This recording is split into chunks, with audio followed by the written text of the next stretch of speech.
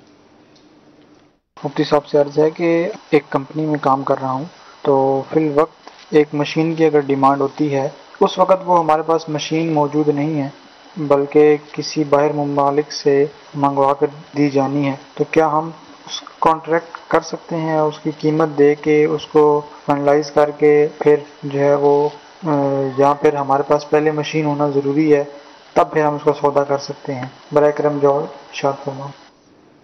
ٹھیک ہے جی. دیکھیے بے سلم بہت اچھا حل ہے اس مسئلے کا. یہ کیا پہلے بیچ رہے ہیں؟ ان کے پاس ہے نہیں مشین، ٹھیک ہے، اور ڈیمانڈ آئی ہے کہ بھائی مشین چاہیے مجھے، تو اب یہ اٹھا کے بیچ دیں وہاں سے کسی اور سے، کہیں اور سے اٹھا کے بیچنی ان کو. جی.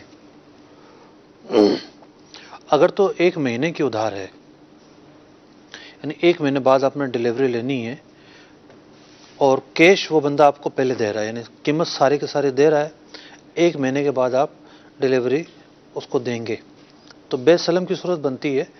اس میں ضروری نہیں کہ آپ کے پاس وہ چیز موجود ہو. اچھا اگر ایسا معاملہ نہیں ہے، مشین آپ کہیں اور سے خرید کر دیں گے، تو یہ تو درست نہیں ہوگا کہ آپ کے پاس چیز نہیں ہے اور آپ پہلے سے اس کو بیچ رہے ہیں. وعدہ کر لیں کہ میں آپ کو بیچ دوں گا، دے دوں گا، سودا ڈن نہیں ہے ہمارا، اور قیمتوں کا اتار چڑھاؤ آئے گا تو وہ بھی آپ کو فیس کرنا پڑے گا، کیونکہ وعدے کے نتائج یہی نکلیں گے. پہلے آپ خرید لیں، خریدنے کے بعد پھر اس کو بیچ دیں، یہ صورت بنے گی. ٹھیک. تیسری صورت ایک اور بھی بن سکتی ہے کہ ایک فیکٹری ہے جو مشین بناتی ہے، اس کو آرڈر دیا گیا کہ بھئی آپ ہمارے لیے مشین بناؤ. جی. تو میکنگ کا جو عمل ہے، میکنگ کے عمل کے اندر چیز موجود نہ ہو، پہلے سے بندہ جائے پرزے خریدے، بنائے، بنانے کے بعد اس کو بیچے، تو اس کی گنجائش ہوتی ہے. لیکن یہ صورت ان کے ہاں ہے نہیں. یہ بیان کر چکے کہ کسی اور سے لے کر پھر یہ دیں گے. جی. پہلے جو 2 صورتیں بیان کی ہیں میں نے، جی.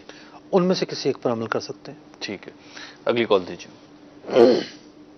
محمد شہزاد اتاری عرض کر رہا ہوں، سلسلہ احکام تجارت. مرحبا یا سیدی، آپ کی خدمت میں عرض ہے کہ اس دور میں معاملہ یہ ہے کہ اگر آپ کوئی بھی چیز خریدتے ہیں جس کا مارکیٹ میں ریٹ 50,000 ہے، تو وہ کہتے جی اب یہ بلیک ہے تو اب یہ 55,000 میں آپ کو چیز ملے گی. موٹر سائیکل لینی ہو، گاڑی لینی ہو، جگہ لینی ہو، کوئی چیز روپے کے بدلے روپے لینے ہو، بانڈز لینے ہو، تو یا سیدی اس وقت یہ جو معاملات ہیں، یہ جو اوپر لینا ہے، اس کا شرعی حکم کیا ہے؟ کیا لینے اور دینے والے کے معاملات میں اس میں کوئی گنہگار ہونے کا یا کوئی ایسا اندیشہ ہے کہ جس سے ہم شریعت کے خلاف جا رہے ہیں؟ اس پر مدنی پھول عطا فرمائیے. ٹھیک ہے جی. دیکھیے طلب اور رسد یہ 2 ایسے الفاظ ہیں کہ جب سے تجارت شروع ہوئی ہے ان الفاظوں سے باہر تجارت نکل ہی نہیں سکتی. ٹھیک ہے. کہ جب طلب بڑھتی ہے جی. تو قیمت اس کی بڑھ جاتی ہے. ٹھیک ہے. قیمت بڑھ جاتی ہے، ڈیمانڈ بڑھ جاتی ہے اس کی. تو طلب اور رسد جو ہے، مال کی فراوانی، مال کی طلب، یہ 2 مختلف چیزیں ہیں. ڈیمانڈ اینڈ سپلائی پہ ہی چلے. Demand and supply. اچھا بعض اوقات کیا ہوتا ہے کہ جیسے سبزیاں ہیں، جی. اگر یہ مال زیادہ ہے تو قیمت کم ہو جائے گی. ٹھیک ہے. ٹماٹر کو آپ دیکھ لیں، جی. جی. مال جب شارٹ ہو جائے تو قیمت بڑھ جاتی ہے. صحیح. تو جب مارکیٹ کے اندر مال جو ہے اس میں کمی آتی ہے، مارکیٹ میں کم موجود ہوتا ہے، جی. تو نو ڈاؤٹ خریدار زیادہ ہوتے ہیں. ٹھیک. خریدار زیادہ ہوتے ہیں تو وہ چیز مہنگی بکتی ہے. ٹھیک. اب اگر قانونی پابندیاں نہیں ہیں، کچھ ٹھیک. چیزیں وہ ہوتی ہیں جہاں قانونی پابندیاں ہوتی ہیں صحیح. کہ بھئی آپ اس سے مہنگا بیچ نہیں سکتے. صحیح. کچھ چیزیں ایسی ہوتی ہیں جو آزاد ہوتی ہیں، اس پر کوئی پابندیاں نہیں ہوتی. ٹھیک. تو وہاں تو کسی قسم کا کوئی قدغن نہیں ہے ٹھیک. کہ وہ چیز بلیک میں بک رہی ہے اور اس کی قیمت بڑھ رہی ہے. ہاں چند جگہ ایسی ہوں گی جہاں پر تحفظات ہو سکتے ہیں. ٹھیک. مثال کے طور پر اس چیز کا تعلق ہے کھانے پینے سے، صحیح ہے. اور قحط پڑا ہوا ہے. صحیح. اور ایک آدمی جو ہے اس کو بلیک کر کے ذخیرہ اندوزی کر کے یا بلیک کر کے بیچ رہا ہے، یہ درست نہیں ہوگا. ٹھیک. عام روٹین کے اندر جو اشیاء ہوتی ہیں، جیسے جی. موبائل فون ہو گئے، انہوں نے بائک کی مثال دی، بائک ہو گئی، جی. تو ان چیزوں کے اندر تو چلتا رہتا ہے. ٹھیک ہے. مطلب بلیک مارکیٹنگ جسے کہتے ہیں، انہوں نے بھی یہی لفظ استعمال کیا. تو کیا یہاں پہ اس کو کہیں گے، کیونکہ جیسے موبائل فون ایک کمپنی نے بنایا، بلیک مارکیٹنگ کچھ اور چیز ہوتی ہے جی یہ تو بلیک تو مارکیٹنگ ایک بہت بڑا لفظ ہے نا. جی میں نے اس لیے عرض کیا تھا کہ طلب و رسد، جی ڈیمانڈ اینڈ سپلائی جو ہے ٹھیک ہے یہ معاملہ وہ ہے صحیح ہے، کہ جو بھی چیز مارکیٹ میں اس کی کامیاب ہوگی کامیاب ہوگی تو اس کی قیمت بڑھتی ہے. ٹھیک ہے تو ایسا ہر چیز میں ہوتا رہتا ہے. صحیح. اگلی کال دیجیے. ماشاءاللہ عز و جل احکام تجارت سلسلہ بہت ہی پیارا ہے، اور ماشاءاللہ مفتی صاحب کا شرعی احکام بیان کرنے کا انداز بھی بہت خوب ہے. اللہ تعالیٰ مزید برکتیں عطا فرمائے. عرض یہ کرنی ہے کہ اگر کوئی جائے نماز میں کوئی اسلامی بھائی اپنی چیز وقف کے طور پر دیتا ہے، مثال کے طور پر موٹر سائیکل اگر وہ دیتا ہے کہ یہ جناب جائے نماز کے لیے وقف ہے، آپ اس کے جو مدنی کام ہیں اس والے سے اس کو یوز کر سکتے ہیں، تو پھر کچھ عرصے کے بعد ہی وہ اسلامی بھائی اگر کیا اس چیز کی اس کو اجازت ہے کہ وہ امام صاحب کو بھی اجازت دے دے کہ جناب کہ آپ اس کو یوز کر لیں اپنی طرف سے، تیل وغیرہ اگر ڈلوا کر یا کوئی اس کا چھوٹا موٹا کام جو ہوتا ہے وہ کروا کر آپ یوز کر لیں، کیا ایسا کیا جا سکتا ہے؟ ٹھیک ہے جی. پہلی بات تو یہ کہ انہوں نے جائے نماز کا لفظ استعمال کیوں کیا ہے؟ کیونکہ مسجد نہیں ہوگی. جو مسجد نہیں وہ کیا ہے؟ وقف تو نہیں ہے، جائے نماز عموماً وقف نہیں ہوتی. آپ کے یہ ضروری نہیں ہے کہ جائے نماز وقف نہ ہوتی ہو. ٹھیک ہے ہو سکتی ہے. میں عرض کر رہا ہوں کہ پہلا ابہام تو یہیں پیدا ہو گیا کہ انہوں نے جائے نماز کا لفظ بولا ہے، مسجد کا نہیں بولا. جی تو بعض جگہ ایسی ہوتی ہیں جو مسجد نہیں ہوتی وہاں نماز ہو رہی ہوتی ہے. ٹھیک ہے تو پہلے تو یہ تعین کریں کہ یہ جائے نماز سے کیا مراد ہے ان کا. ٹھیک کیونکہ جو وقف جگہ ہوتی ہیں، جی جو مسجد ہو گئی یا مدرسہ ہو گئی، ان کی حیثیت شخص قانونی کی ہوتی ہے، ٹھیک ہے. اور یعنی لیگل پرسن ہوتے ہیں. یہ لیگل پرسن ہونے کی وجہ سے چیز اس وقف کی ملکیت میں آ جاتی ہے. ٹھیک ہے تو جائے نماز میں ایک ابہام موجود ہے. دوسری چیز یہ ہے کہ جائے نماز میں کس کام کے لیے وقف کی ہے. ٹھیک وہاں بائک کھڑے ہو کے کیا کرے گی؟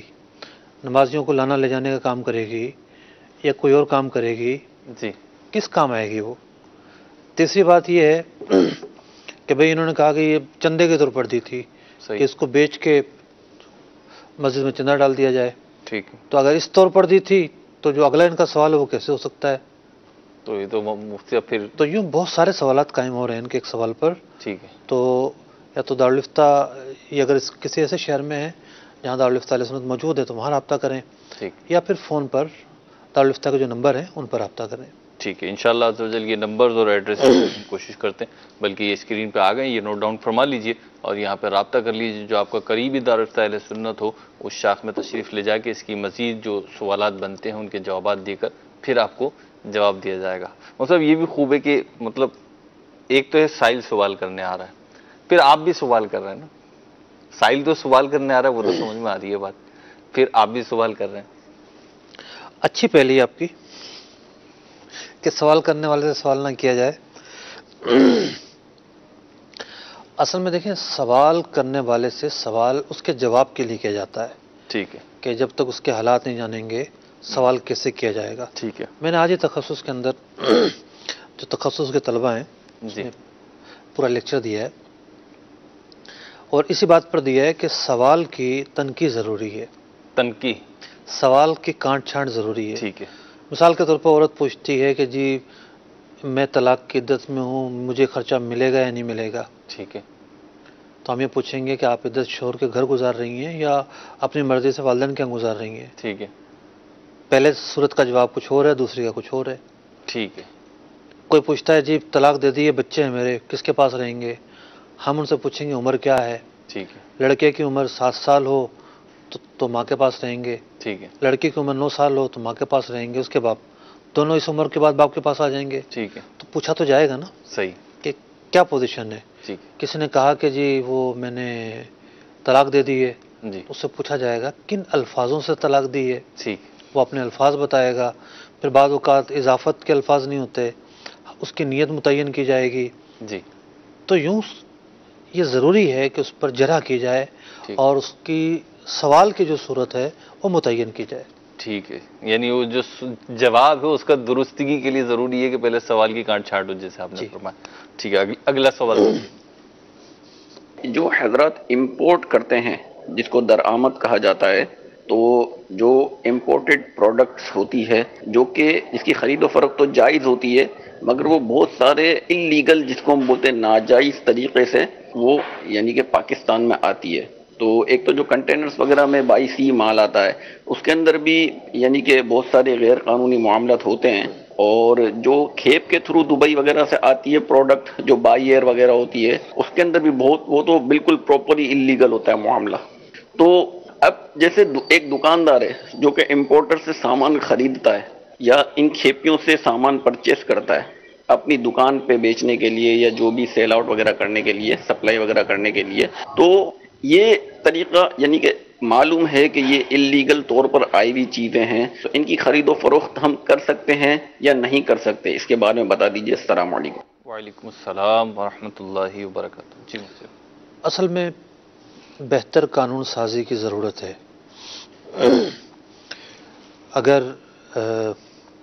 اس بات کا جائزہ لیا جائے کہ جو چیزیں باہر سے آ رہی ہیں ہمارے ملک میں، اس میں کاروباری لوگ کس کس طرح سے ڈنڈی مارتے ہیں، ٹھیک، اور کس کس طریقے سے وہ ٹیکس بچاتے ہیں۔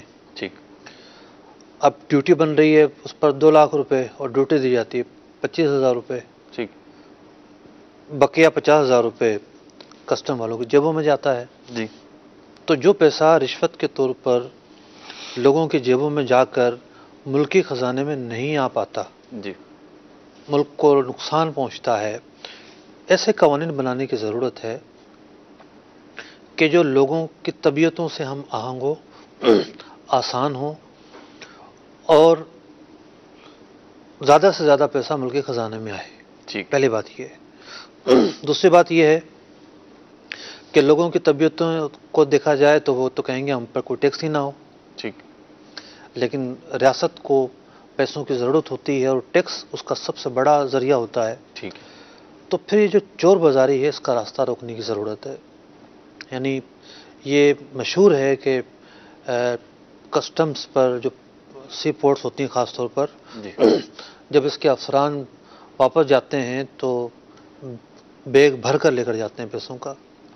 خیر آج کل تو بیگ کی ضرورت بھی نہیں رہی، جی، ایسے ایسے ذرائع ہیں پیسے منتقل کرنے کے۔ ٹھیک، تو اتنی بڑی یعنی کہ سطح پر رشوت بازاری کا بازار گرم ہے، جی، لوگوں کو جرت مل گئی ہے، یعنی لوگوں کو ایک بالکل جرت بے باکی مل گئی ہے کہ ہم یہ کام 2 نمبر طریقے سے بڑے آرام سے منگوا سکتے ہیں۔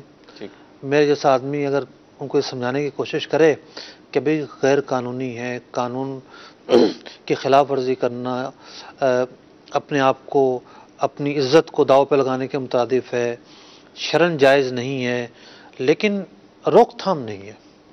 ٹھیک، کھیپیوں کے ذریعے پوری موبائل مارکیٹ بھری ہوئی ہے، کھیپیوں کے ذریعے مال آتا ہے۔ جی، کبھی کبھار چھاپے پڑتے ہیں، بیچنے والا بھی پکڑا جاتا ہے، خریدنے والا بھی پکڑا جاتا ہے۔ آپ نے سنا ہوگا پچھلے سال پورا کوئی 1-1.5 ہفتہ مہم چلتی رہی ہے موبائل مارکیٹ میں۔ جی، تو دونوں اعتبار سے جو ہے ذمہ داریاں ہونی چاہیے، حکومت کی بھی ذمہ داری ہونی چاہیے، لوگوں کی بھی ذمہ داری ہونی چاہیے۔ ٹھیک، تو جو بات غیر قانونی ہے، جس پر قانونی گرفت بنتی ہے، جیل ہوتی ہے، عزت داؤ پہ لگتی ہے، شرعی اعتبار سے اس کو کیسے جائز کہا جا سکتا ہے؟ ٹھیک، یعنی ایک ایسی بات جو شریعت سے بھی نہیں ٹکراتی اور قانون بھی اس کو روکتا ہے۔ ٹھیک، تو یہ جو ٹیکس وغیرہ کے جو قوانین ہوتے ہیں زیادہ تر اسی نوعیت پر ہوتے ہیں، تو اس کی خلاف ورزی کرنے میں یا جھوٹ بولنے میں یا حکومت کو دھوکہ دینے میں بلا شبہ ریاست کو نقصان پہنچتا ہے۔ ٹھیک، اور شرعاً اس کی وجہ سے یعنی کہ اپنے مفادات کی وجہ سے جھوٹ بولنا یا ریاست کو دھوکہ دینا، اس کی اجازت کیسے دی جا سکتی ہے؟ ٹھیک، مفتی جیسے آپ نے جواب ارشاد فرمایا اور مارکیٹ کی کنڈیشن آپ کے سامنے ہی ہے، اور ہمارے مدنی چینل کے ناظرین ہیں ان کے بھی ایک تعداد کے سامنے ہی ہوگی مارکیٹ کی کنڈیشن۔